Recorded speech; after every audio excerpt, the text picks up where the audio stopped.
What's good, YouTube? It's your boy ATK Reacts back with another reaction. Today, we got another film theory. This time, it's How to Survive The Last of Us. You know what I'm saying? If y'all play The Last of Us game, y'all know what I'm talking about.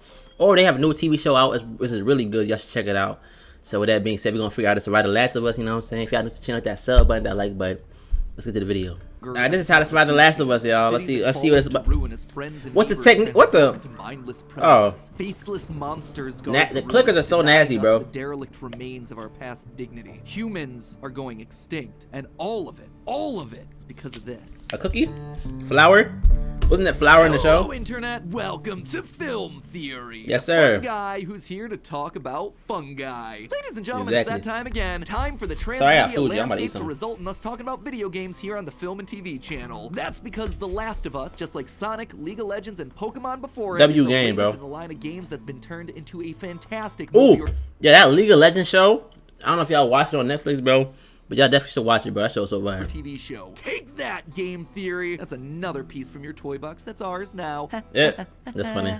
Wait, am I laughing at myself with this joke? I'm in charge of all of these channels. Hey, yo. Oh my God. In case you're not an elite gamer like all of us over here, let me catch you up. The Last of Us started its life in 2013 yes, as a sir. video game that set a new benchmark for cinematic storytelling in the medium. This story of a wounded man bro, that and game was so daughter fire. trying to survive a world devastated by a zombie apocalypse immediately cemented itself as a pivotal piece of gaming history. The moment that gaming stood up and shouted, yes, we too can have emotional movie quality stories. Now, to be completely honest, gaming had already had plenty of other amazing stories in the past. Uncharted is my favorite game, This was the bro. moment when the visuals Uncharted and the story game. both reached a point where no one could deny gaming's artistic properties anymore. The game was so good that Sony just had to release it on the PS3 and the PS5 PS4 too. and the PS5 again, all in under 10 years, no less. And here we thought rebooting movies happened quickly. Anyway, now here in 2023, the dramatic prestige video game has been turned into a dramatic prestige streaming series. In fact, as both top-tier gamers and top-tier movie nerds, Steph and I were lucky enough to get invited to the premiere. On that note, this video is that's lit, bro. That's lit. But considering the amount of free popcorn that I ate that night, might as well have been. Appropriate. Diet Coke number 2, I am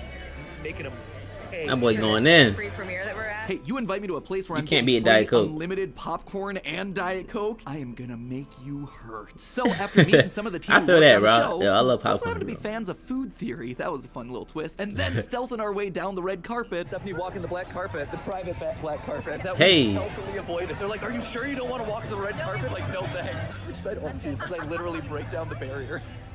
It was time for the show. That's so cool, bro. First of the episodes. The Last of The Us. boss. Honest yeah, that show was fire, bro. I get nervous whenever anyone tries to adapt such a perfectly told story, but I gotta admit, they nailed it. Sure, they made some changes to the source material. Oh yeah, that's cool though. I like that. But it never detracted from the core story. So, with yet another series showing that the they did video that. game bad movie curse is not a real thing anymore, we finished by dancing the night away. Arcane is so fire. Fungi attack, but now comes the fungi attack. Though to be fair, oh my, I gotta go after that one.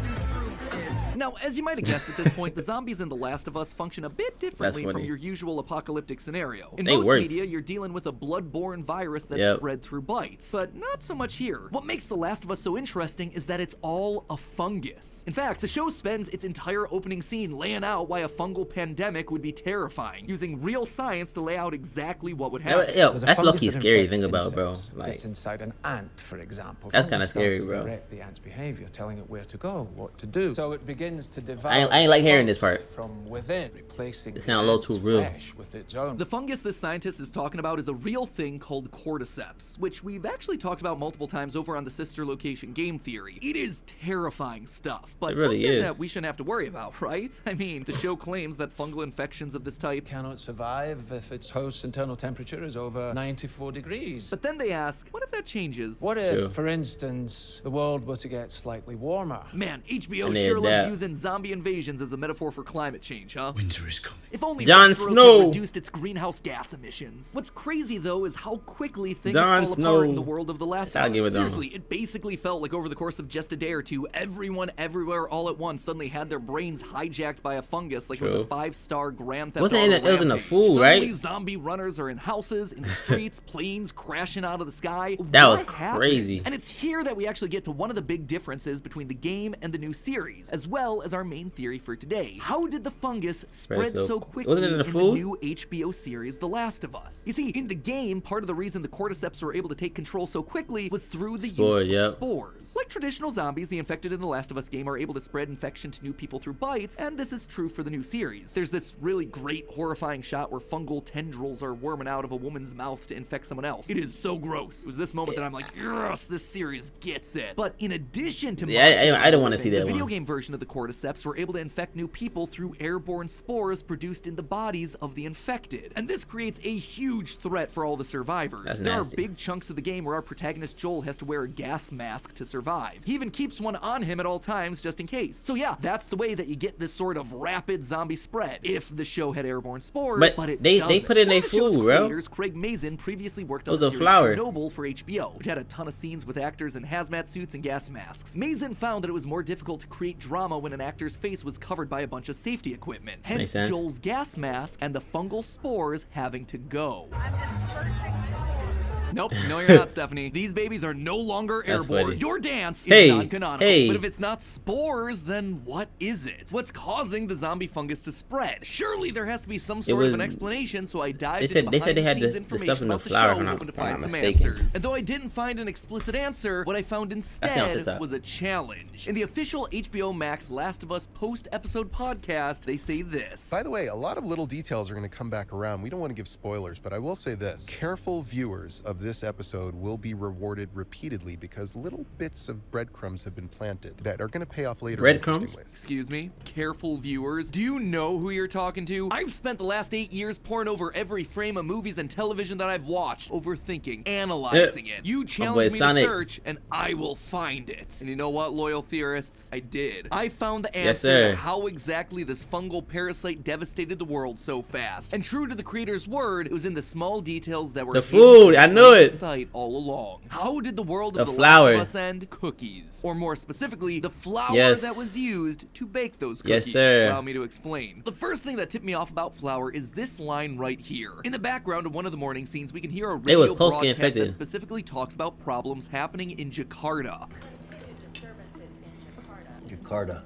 Where is that, Middle East? It's in Indonesia, Joel. Learn some geography. Anyway, the I didn't know call that. out of Jakarta immediately struck me as odd. Why there, of all places? It seemed oddly specific. Well, in addition to beautiful beaches and tropical architecture, Jakarta also happens to be home to the largest flour mill in the world. This behemoth, run by Flour Mills, has 15 milling lines. Stop playing with them. It's able to produce more than 4 million tons of flour each year. If this fungal infection spreads through flour products, of course, there's going to be disturbances starting in Jakarta. Hey guys, this is Future MatPat here. So this theory was written immediately after I saw the first episode, but episode 2 actually gave us a little more information about the Jakarta situation in the show. That is very often the risk that we take when we do theories about ongoing series. Anyway, episode 2's cold open takes place in Jakarta, where a professor at the University of Indonesia is taking a look at one of the first infected people. We're told that this infected person came from, quote, a flour and grain factory on the west side of the city. And then under her breath, the professor says, a perfect substrate. A substrate, in case you don't know, is a surface or material where an organism, like say a fungus, can live, grow, and obtain nourishment. Basically, this practically confirms our theory that flour is the reason for the cordyceps outbreak in the show. So, yes, sir. Woo,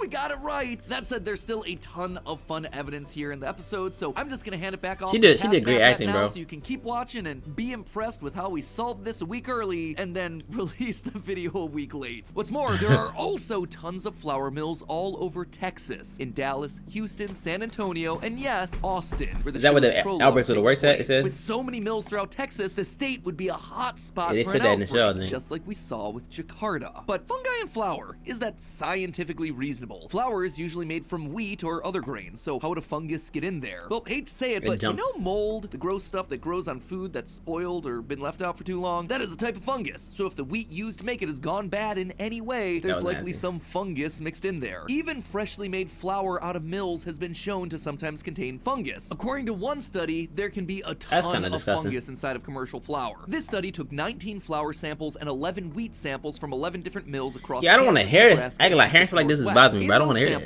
The fungal count I don't want to think about it. From 85 to 8,000 6,100 per gram and between 90 and 1,400 per gram in the wheat. In both cases, spoilage of the product was not the source of the fungus. Stuff was just in there. So if a fungus can indeed be inside freshly milled flour somehow, why not cordyceps? So with that's a dude from the Futurama. Sus, I rewatched the episode again, and immediately you see a bunch of little details starting to add up. All throughout the prologue, we never once see Joel, Sarah, or Tommy eat anything flour-based, to the point where it's almost a miracle. In the morning, though Sarah's planning to make Joel pancakes, she can't because they don't have any more pancake mix. Thank God. I was gonna make you birthday pancakes. After school, when Sarah visits their neighbor, Mrs. Adler, she turns down an offer to eat a cookie. Likely this is because they're raisin cookies, and raisins are just awful lies masquerading as chocolate chips. But still, this one move may have meant that Sarah missed a big old bite of zombie infection. Already, that'd be enough to raise some eyebrows, but the coincidences just keep going. That night, when Joel gets home late, they realize that he's forgotten to pick up the birthday cake that they were gonna share. Where's the cake? Come on, man. It was a good thing, though. And earlier in the day, they saw Mr. Adler feeding his elderly mother biscuits. In fact, when he offers some of the extras to Sarah and Joel, they decline. Joel even jokes that he loves biscuits, but I'm on Atkins. Atkins is, of course, a fad diet that recommends not eating any bread or grain products. Obviously, Joel isn't actually on Atkins here, given his plan to have pancakes and birthday cake, but it's still an interesting thing for the show to bring attention to, isn't it? Additionally, in the parts of the first episode set after the outbreak, we never actually see anyone eating any products made from flour. There's this big open crowd shot where we can't make out anyone's plates, and there isn't any bread scraps on Ellie's empty plate when she's being kept prisoner. Basically, the only thing that we see anyone consuming is Joel drinking some alcohol. Yeah, chicken too. In short, the show goes very far out of its way to never show us its main characters explicitly eating flour-based products. Hey, this is Future MatPat here again with some additional evidence that we see happening in episode 2. We do actually get she eating chicken sandwich. Exactly. She had a chicken sandwich. Ellie is eating a sandwich, which makes sense because she's immune to the zombie. Oh. Notice what Joel and Tessa are eating? Jerky, no bread. Thought that was just another little detail that was worth pointing out. The only immune person is eating bread, while everyone else apparently isn't. That makes sense. Cool little Easter eggs that I found while licking the wounds of this. They can't eat chicken sandwiches no more. Curse you! No more pancakes. Now I know what you're thinking. Wait, wouldn't the fungus just die off while being baked? And that's a really great thing to call out. Yes, according to the United States Department of Agriculture, most yeast and mold fungi are super sensitive to heat. Normally, they can be destroyed at temperatures of 140 to 160 degrees Fahrenheit, or 60 to 71 degrees Celsius. And most ovens, when they're baking cookies, are set somewhere between 325 and 350 Fahrenheit, or 163 to 177 C, well above those fungi-killing temperatures. Even the most heat-resistant fungi in history, found in 2011 by scientists in India, can only survive temperatures of 239 degrees Fahrenheit, or 115 C. But all of that being said, fungi in the production lines of baked goods and bread products are still a massive problem. According to a study published in Food Research International, they actually found more fungus in goods after they'd been baked than anywhere else in the cooking process. Why is that? Basically, they say that the highest fungal counts were seen in the final processing stages of making the goods. Did they come back? After they'd come out of the oven and were busy cooling. And considering that The Last of Us spent that whole opening scene pointing out that the fungus in the world evolved to survive at higher temperatures, it's entirely plausible that the cordyceps made it out of the oven. And so now